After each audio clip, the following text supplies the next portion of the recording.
शुभ संध्या मित्रों, हिंदी व्याकरण की अगली कड़ी में आज हम लोग देखने वाले हैं अर्थालंकार के बचे हुए अन्य प्रकार।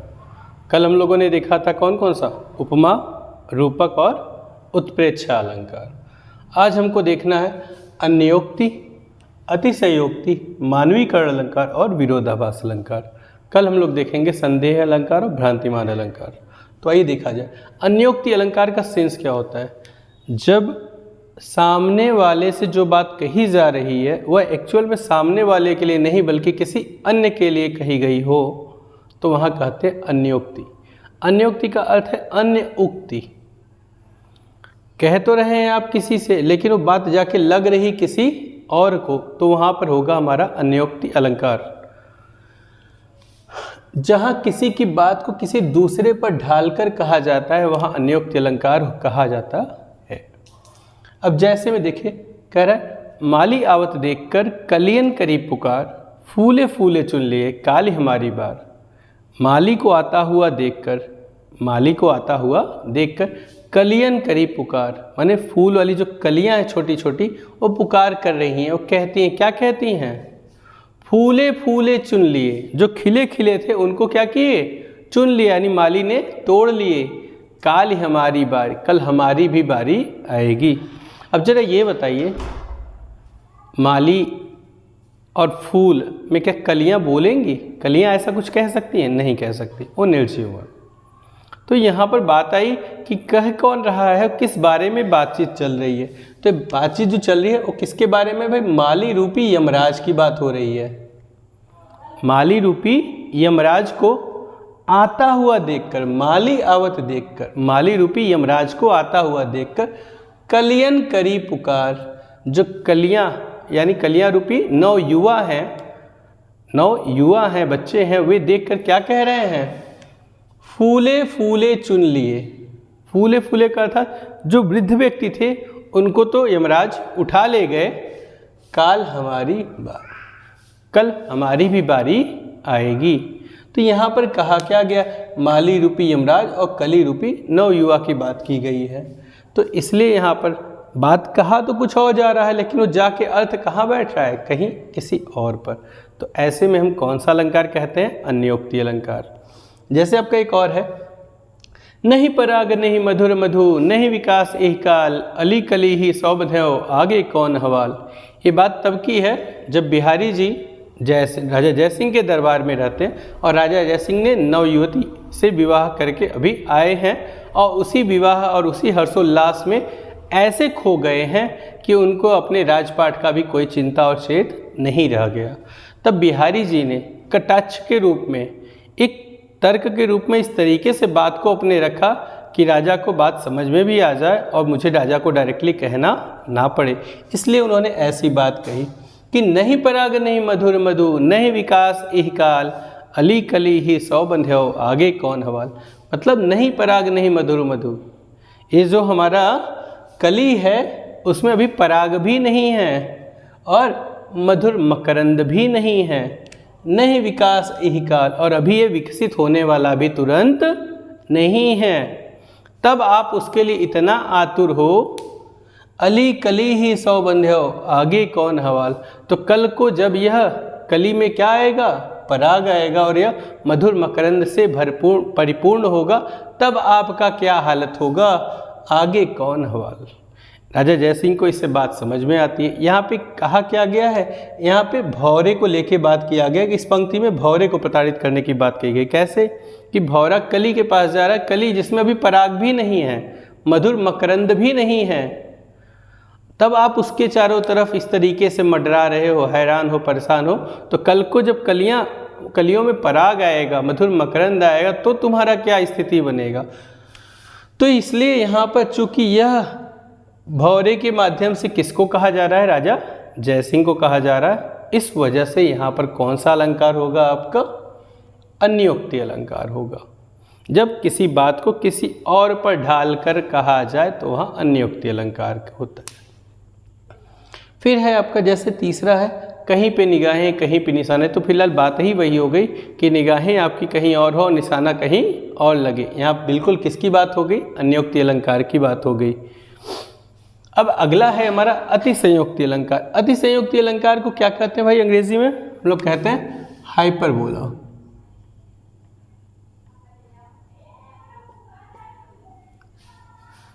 जहां किसी बात का वर्णन बहुत ही ज़्यादा बढ़ा चढ़ा कर किया जाए, जैसा हो नहीं बल्कि उसको इतना ज़्यादा बढ़ा चढ़ा के कर दिया कि उस पर विश्वास करना क्या हो, मुश्किल हो जाए, वहाँ पे हमारा क्या होगा? अतिसंयोक्ति अलंकार। जहाँ किसी बात का वर्णन बहुत ही बढ़ा चढ़ा कर किया था वहाँ अतिसंयोक्ति अलंकार होता है। जैसे कहा गया है, देखी सुदामा की दीन दशा करुणा निधि करुणा करके रोए, पानी परात को हाथा छुओ नहीं नैनन के जल से पग धोए। यानी सुदामा की दीन दशा, अपने मित्र सुदामा की दीन दशा देखकर भगवान श्री कृष्ण इतने द्रवित हो उठे कि देखे सुदामा की दीन दशा करुणा निधि करुणा करके रोए, कि उनकी आंखों से आंसू ऐसे छलक उठे कि उन्होंने पानी परात को, परात में जो पानी था उसको हाथ भी नहीं लगाया, केवल अपनी आंखों के अश्रुओं से सुदामा के चरणों को क्या कर दिया? धुल दिया, साफ कर दिया। तो क्या ऐसा संभव है कि आंसुओं से किसी का पैर धुल दिया जाए? तो ऐसा संभव नहीं है। अर्थात यहाँ पर कवि ने क्या किया है? बात का वर्णन बहुत ज़्यादा बढ़ा चढ़ा के किया, इसलिए यहाँ पे क्या है हमारा? अतिसंयोक्ति अलंकार। इसी तरीके से हनुमान जी की पूँछ में लगन न पाई आग, सिगरी लंका जल गई गए निशाचर भाग। कहा गया है कि हनुमान जी की पूँछ में भी आग भी नहीं लगी थी, हनुमान जी के पूँछ में अभी आग भी नहीं लगी थी, लंका सिगरी जल गई, पूरी की पूरी लंका जल गई और सारे के सारे निशाचर था जो भी वहाँ पे राक्षस थे वो सब भाग गए निशाचर भाग। तो क्या ऐसा भी संभव है कि पूँछ में आग ही न लगे और पूरी लंका जल जाए, जो कि सोने की लंका थी? तो यहाँ भी कहा क्या गया? बात को बहुत ज़्यादा बढ़ा चढ़ा के वर्णन किया गया है, इसलिए यहाँ पर भी हमारा क्या होगा? अतिसंयोक्ति अलंकार होगा। इसके बाद हम आते हैं अगले पे, मानवीकरण अलंकार। मानवीकरण को अंग्रेजी में कहते हैं पर्सनिफिकेशन, हम वहाँ भी पढ़ते हैं। जब किसी निर्जीव वस्तु में मानव को आरोपित करके अर्थात सजीव, उसका सजीव चित्रण किया जाए, सीधे सीधे कहिए कि निर्जीव वस्तु है उसका हम सजीव चित्रण कर रहे हो, तो वहाँ पर हमारा मानवीकरण अलंकार होगा। जैसे कहते हैं लव इज़ ब्लाइंड, प्यार अंधा होता है। तो प्यार कोई आदमी तो है नहीं कि वो अंधा होगा, उसको आंखें दिखाई नहीं देंगी, लेकिन कहा जाता है लव इज़ ब्लाइंड। यानी यहाँ पे क्या सेंस है इसका? कि जो निर्जीव वस्तु है उसको भी हम सजीव की तरह चित्रित करें, उसको मानव की तरह चित्रित करें, तो वहाँ पे हमारा क्या हो जाएगा? मानवीकरण अलंकार। ये पहचानने का आपका एक तरीका है। जैसे कहा गया, ऊषा सुनहले तीर बरसाती जय लक्ष्मी सी उदित हुई। अब ऊषा सुनहले तीर बरसाती, तो तीर चलाने का काम किसका है भाई? वो तो पराक्रमी योद्धाओं का है, वो पराक्रमी योद्धाओं का है। अब ऊषा सुनहले तीर बरसाती, तो ऊषा अर्थात सूर्य से है और सुनहले अर्थात गोल्डन से है और तीर अर्थात किरणों से है। तो सूर्य जो है सुनहले तीरों को की बारिश कर रहा है, तो सूर्य एक्चुअल में किरणें छोड़ता है, तो वहाँ पर तीरों की बारिश करने वाला काम किसी मानव का होता है। तो यहाँ पर इसको किस रूप में दिखाया गया? एक मानव के रूप में, पराक्रमी योद्धा के रूप में, कि ऊषा सुनहले तीर बरसाती जय लक्ष्मी सी उदित हुई, सामने प्रकट हुई। तो यहाँ पे भी हमारा क्या होगा भाई? मानवीकरण अलंकार, क्योंकि ऊषा अर्थात सूर्य को हमें मानव के रूप में दर्शाया गया है। फिर आता है हमारा विरोधाभास अलंकार, जिसको हम लोग कहते हैं ऑक्सीमोरन।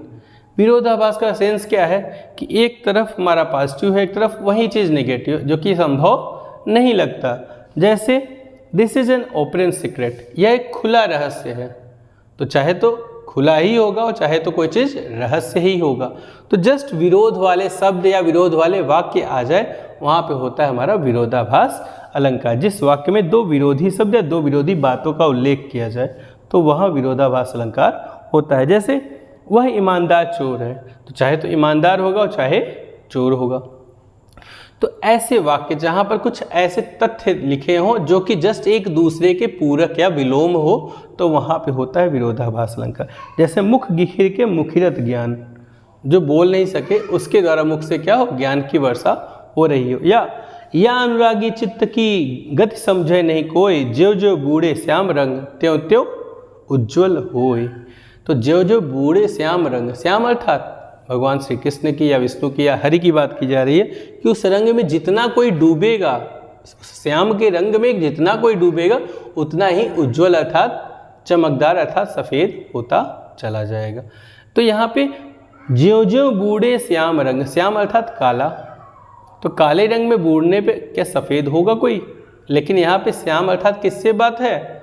भगवान श्री कृष्ण से बात की जा रही है कि ज्यों ज्यों बूढ़े श्याम रंग, ज्यों ज्यों उनमें समाहित होंगे वैसे वैसे आपकी चमक, आपका निखार, आपका तेज बढ़ता चला जाएगा। इसलिए यहाँ पे हमारा क्या है? विरोधाभास अलंकार है।